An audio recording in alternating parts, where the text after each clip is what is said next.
1950 সালে তৎকালীন পাকিস্তানের পূর্ব বাংলা প্রদেশে স্পোর্টস রিপোর্টার হিসেবে সাংবাদিকতা শুরু করেন। এরপর তিনি 1957 সাল থেকে লন্ডনে বিবিসির বিভিন্ন বিভাগে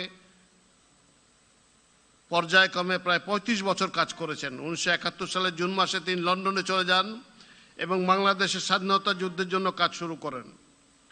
1984 সালে তিনি সাপ্তাহিক জায়জাদিন পত্রিকা প্রতিষ্ঠা করেন, যা স্বৈরতন্ত্র বিরোধী ভূমিকার কারণে প্রবল জনপ্রিয় হয় এবং সাবেক স্বৈর শাসক জেনারেল হোসেন মোহাম্মদ এরশাদের আমলে দুবার নিষিদ্ধ হয়।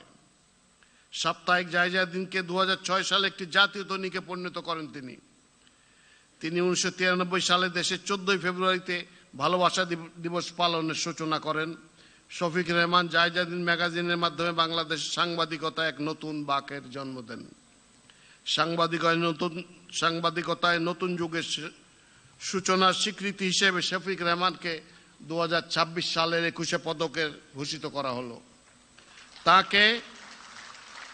তার পদক গ্রহণ করার জন্য মাননীয় প্রধানমন্ত্রীর নিকট